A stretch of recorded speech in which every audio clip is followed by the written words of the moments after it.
आपले जे फेमस मसाले आहेत जे आपण रोज घरामध्ये यूज करतो त्यांना बॅन केलं आहे। कारण आज मी तुमच्याबरोबर ही मसाल्याची रेसिपी शेअर करणार आहे। ही खूप सिंपल रेसिपी आहे। 50 ग्राम घेतला आहे टोटल आणि फक्त धने मी लक्षात ठेवा एकदम कमी तेलामध्ये हे भाजायचे आहेत, यांना तळायचं नाही आहे। फ्रेंड्स, हा मसाला रेडी आहे आणि याला मस्त कलर आला आहे। Hello friends, welcome to my channel. तुम्हाला माहिती आहे का, मागच्या महिन्यामध्ये सिंगापूर आणि हाँगकाँगनी आपले फेमस मसाले आहेत जे आपण रोज घरामध्ये यूज करतो त्यांना बॅन केलं आहे। कारण ह्या मसाल्यांमध्ये त्यांना एक कॅन्सर कॉझिंग केमिकल सापडलं आहे ज्याचं नाव आहे इथिलीन ऑक्साईड। इथिलीन ऑक्साईड हा एक ग्रुप 1 कार्सिनोजेनिक केमिकल आहे। म्हणजे रिसर्चनी प्रूफ केलं आहे की ह्या केमिकलने कॅन्सर होऊ शकतो। आपले पॉप्युलर इंडियन ब्रँड जसं MDH आणि एव्हरेस्ट यांच्या 4 मसाल्यांमध्ये त्यांना हा केमिकल सापडला आहे। ते 4 मसाल्याचे नाव आहेत MDH ब्रँडचं मद्रास करी पावडर, सांबर मसाला पावडर आणि करी पावडर, आणि एव्हरेस्टचं फिश करी मसाला। इथिलीन ऑक्साईड हे ह्या केमिकलच्या प्रोसेसिंगमध्ये यूज केलं जातं, पण याची एक परमिसेबल लिमिट आहे। म्हणजे जर तो लिमिटपेक्षा जास्त त्या मसाल्यांमध्ये राहिला तर तो आपल्यासाठी हार्मफुल होऊ शकतो। आणि असंच हाँगकाँग आणि सिंगापूरला परमिसेबल लिमिटपेक्षा जास्त हा केमिकल आपल्या मसाल्यांमध्ये आढळून आला आहे। सिंगापूर गव्हर्नमेंटनी त्यांच्या लोकांना हे मसाले जर तुम्ही विकत घेतले असेल तर खाऊ नका हे सुद्धा वॉर्न केलं आहे। त्यानंतर युरोपनी आपल्या 527 आयटमवरती सुद्धा रेड फ्लॅग उचलला की त्यांना यामध्ये कॅन्सर कॉझिंग केमिकल सापडलं आहे इथिलीन ऑक्साईड। त्याच्या काही दिवसानंतर मसाले भेसळचे प्रकार इंडियामध्ये सुद्धा बघायला मिळाले। दिल्लीमध्ये 15 टन बनावटी मसाला दिल्ली पोलिसने 2 फॅक्टरीमधून सीज केला आहे, ज्यामध्ये लाकूड, धूळ, ॲसिड आणि कुजलेले तांदूळ यूज करून यांनी मसाले बनवले जास्त प्रॉफिट मिळवण्यासाठी। आणि रोज काही ना काही अशीच आपल्याला न्यूज बघायला मिळतात आहे। तर एवढ्या सगळ्या न्यूज वाचल्यानंतर माझ्या डोक्यामध्ये सतत हाच विचार होता की माझी फॅमिली काय खातीये आणि एवढा डेंजरस मसाले आम्ही रोज खातोय। मग दुसऱ्या दिवसापासून मी कमी मसाले यूज करायचं असं ठरवलं। म्हणजे जे गरजेचे आहेत तेच, जसं हळद आणि मिरची पावडर, आणि मी जेवढं कमी होऊ शकेल तेवढं कमी मसाले यूज करत होते। पण त्यानंतर माझ्या डोक्यात हा विचार आला की हे हळद आणि मिरची पावडर सुद्धा कसे बनवत असतील, याच्यामध्ये सुद्धा केमिकल ट्रीटमेंट होत असेल, केमिकल प्रोसेसिंग होत असेल। मग मी ह्यावरती रिसर्च केला आणि मला न्यूजमध्येच कळलं की हळद आणि मिरची पावडरमध्ये सुद्धा केमिकल यूज केला जातो, म्हणजे जसं इंडस्ट्रीयल कलर।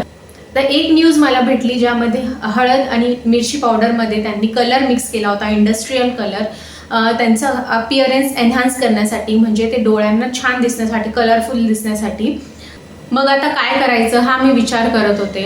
आणि जोपर्यंत गव्हर्नमेंट हे मसाले बॅन करत नाही किंवा ह्या मसाल्यांवरती काही ॲक्शन होत नाही तोपर्यंत हेच मसाले खायचे का असं मला रोज प्रश्न पडायचा। सारखा मी हा विचार करतच होते। तेवढ्यात मला माझ्या सासूबाईची एक गोष्ट आठवली की जेव्हा माझं लग्न झालं तेव्हा त्यांनी मला सांगितलं की ते घरीच मसाला बनवतात आणि ते घरी गरम मसाला, हळद आणि मिरची पावडर हे सगळं बनवतात। तर तेव्हा मी असा विचार केला की घरी मसाले बनवायची काय गरज आहे, एवढी कटकट करायची काय गरज आहे। आपल्याला शॉपमध्ये मसाले सगळे अवेलेबल आहे, जे पाहिजे ते आपण लगेच जाऊन घेऊन येऊ शकतो आणि भाजी बनवू शकतो। पण मला आता असं वाटतं की घरी मसाला बनवणं हे गरजेची गोष्ट आहे, कारण हे केमिकली ट्रीटेड जे मसाले आपण खातोय त्याच्यापेक्षा हे बेटर ऑप्शन आहे। आई, तुम्ही घरी मसाला बनवता तो कसा बनवायचा? मसाल्यामध्ये तेजपान, तेजपूर, कलमी, खसखस, धने। आणि किती वर्ष टिकतो तो? टिकतो, वर्षभर टिकतो। तसं आपला ठेवण्यावर असतो। जेवढ्या वर्ष आज मी तुमच्याबरोबर ही मसाल्याची रेसिपी शेअर करणार आहे। ही खूप सिंपल रेसिपी आहे आणि मसाला वाटण्यासाठी तुम्हाला मसाल्याची गिरणीवर जायची सुद्धा गरज नाही आहे। तुम्ही घरीच मसाला वाटू शकता। हा मी अख्खा मसाला आणला आहे आणि ह्यावरती पेस्टिसाइड्स आहेत की नाही हे आपण नाही सांगू शकत, पण जी केमिकल ट्रीटमेंट आहे ह्या मसाल्यांवरती ती एक स्टेप स्किप करू शकतो आणि याला हेल्दी बनवू शकतो। सर्वात आधी आपण मसाल्याचे इन्ग्रेडियंट्स बघून घेऊया। हे आहे मिरे, सौंफ, हे विलायचीचे दाणे आहेत, कपूर चिनी, रामपत्र, लवंग, त्रिफळा, दालचिनी, खसखस, सौंठ म्हणजे सुकलेला अद्रक, तेजपत्ता, चक्रफूल, एक जायफळ आणि मोठी इलायची, आणखी दगडी फूल, जिरे, शहाजिरे आणि धने। हा सगळा मसाला मी 250 ग्राम घेतला आहे टोटल, आणि फक्त धने मी 500 ग्राम घेतले। मी हे सगळे मसाले साफ करून घेतले. यामध्ये जो कचरा होता तो काढून घेतला आहे. तर चला आता मसाला बनवणं स्टार्ट करूया. मी ही लोखंडाची कढई घेतली आहे आणि मी हा मसाला पहिल्यांदा बनवतेय, तर बघूया कसा बनतो. सर्वात आधी मी हे मसाले भाजून घेणार आहे. मी एक एक करून मसाले भाजणार आहे. सगळे एकत्र भाजायचे नाहीये, कारण हे व्यवस्थित भाजले नाही जाणार. आणि एक एक करून भाजले तर सगळे व्यवस्थित भाजले जातील. किंचितसं तेल टाकायचं आहे.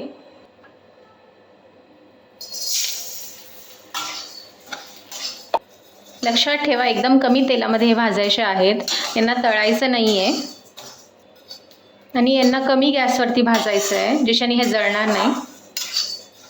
थोडा वेळ लागतो भाजायला, पण एंड प्रॉडक्ट चांगला होतो. भाजण्याचा अजून एक फायदा असतो की हे मसाले जे आहेत ते त्यांचं नॅचरल ऑइल सिक्रीट करतात, ज्याच्याने यांना खूप छान चव येते आणि मस्त वास येतो. आणि हे बघा असे भाजले गेले धने आणि यांचा खूप छान खमंग वास येतोय. आता मी किंचितसं तेल टाकून सगळे मसाले एक एक करून भाजतीये.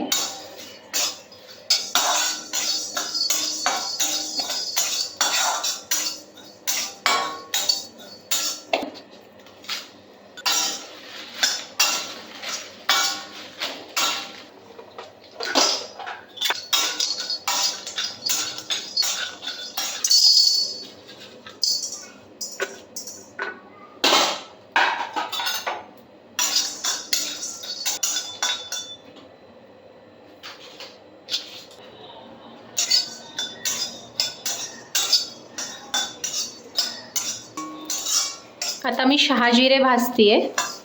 थोडे बारीक असतात म्हणून लवकर भाजले जातात. मी शहाजिरे आणि जिरे भाजण्यासाठी बिलकुल तेल वापरलं नाही आहे. जे कढईला तेल आहे तेच लागलं आहे त्यांना.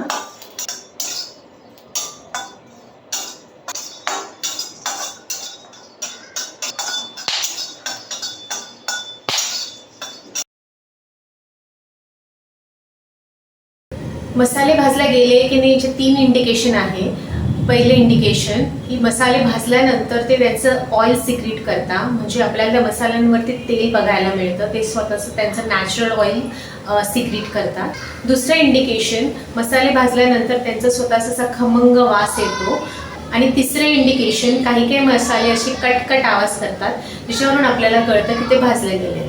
तर फ्रेंड्स, ॲज अ बिगनर ह्या 3 टिप्स माझ्याकडून तुम्हाला आहे.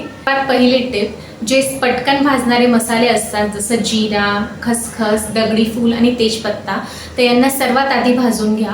कारण जर तुम्ही यांना नंतर भाजलं तर कढईचं टेम्परेचर खूप वाढलेलं असतं आणि हे जळण्याची शक्यता असते. दुसरी टिप, तुम्ही थोडं थोडं करून तेजपत्ता भाजा.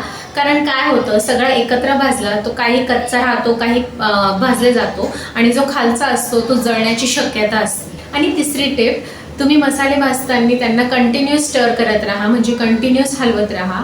कारण आपल्याला माहिती नसतं कुठला मसाला कुठल्या टेम्परेचरला रोस्ट होणार आहे. आणि जर तुम्ही त्यांना तसंच कढईमध्ये ठेवून दिलं तर ते ओव्हर रोस्ट होऊ शकता.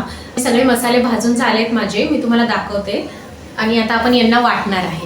सगळे मसाले भाजले आहेत आणि मी एकत्र केले काही काही मसाले, कारण यांना एकत्रच वाटायचं आहे. आणि मी ह्या मोठ्या मिक्सरमध्ये यांना वाटणार आहे, कारण मसाले जास्त आहे तर छोट्या मिक्सरमध्ये बसणार नाही.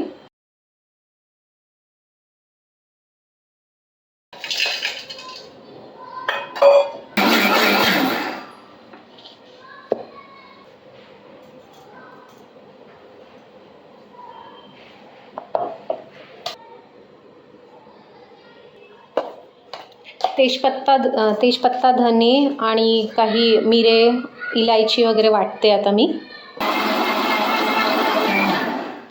याला हाय स्पीडवरती वाटते, कारण लोवरती हा होत नाही आहे.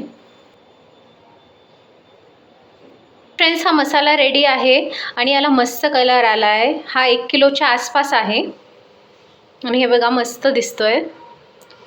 वासही खूप छान येतोय, खमंग येतोय.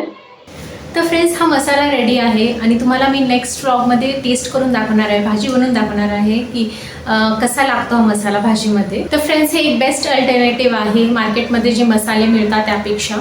आणि जोपर्यंत इंडियामधले मसाले केमिकल फ्री होत नाही तोपर्यंत छोटे छोटे स्टेप घ्यायला पाहिजे, जिच्याने आपल्या फॅमिलीची आणि आपल्या हेल्थची आपण स्वतः काळजी घेऊ शकू. फ्रेंड्स, हा होता घरगुती मसाला आणि जर तुम्हाला हा मसाला आवडला तर नक्की बनवून बघा.